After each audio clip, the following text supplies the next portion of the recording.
বন্যায় প্লাবিত হবিগঞ্জের বিস্তীর্ণ আমনের ক্ষেত, সেই সাথে ডুবে গেছে বীজতলা।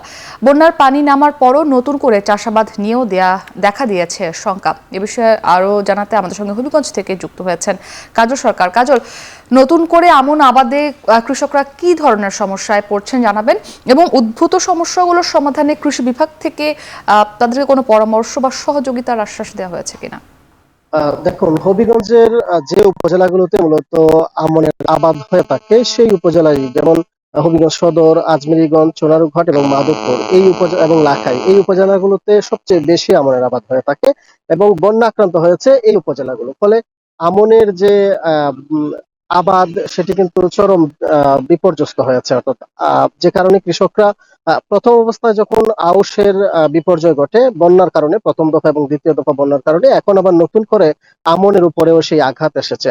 তবে সবচেয়ে বড় যে সংকট তৈরি হয়েছে বীজতলা তলিয়ে যাওয়া। আমি যদি আপনাদেরকে একটু তথ্যটি জানাই, এবছর হবিগঞ্জ জেলায় আমন আবাদের লক্ষ্যমাত্রা ধরা হয়েছিল 88,320 হেক্টর জমিতে, যার মধ্যে 7,000 হেক্টরের মতো জমি আবাদ করা হয়েছিল, বাকিগুলো কিন্তু আবাদ করা হয়নি।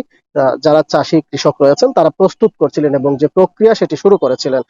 এর মধ্যে কিন্তু 7,000 যে আবাদ হয়েছিল তার মধ্যে 6,726 হেক্টর জমি কিন্তু এরই মধ্যে পানিতে তলিয়ে গেছে।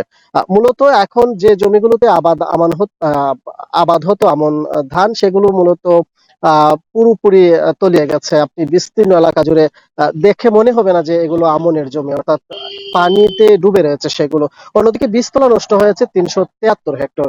এই যে বীজতলা নষ্ট হওয়ার কারণে কিন্তু নতুন করে যে আমন আবাদ করবেন কৃষকরা পানি নেমে গেলে, সেটির কিন্তু সম্ভাবনা নেই। কারণ হচ্ছে এর মধ্যে আমন যদি আবাদ করতে চান সেক্ষেত্রে আবার নতুন করে বুরো মৌসুম চলে আসবে। ফলে কৃষকদের সাথে কথা বলে আমরা যেটি জানতে পেরেছি বা তারা যেটি বলছেন যে এই বছর আউশ যেভাবে আসলে তারা আর নতুন করে আবাদ করতে পারেননি, এক্ষেত্রে আমনও আর তারা নতুন করে আবাদ করার কোনো সম্ভাবনা দেখছেন না।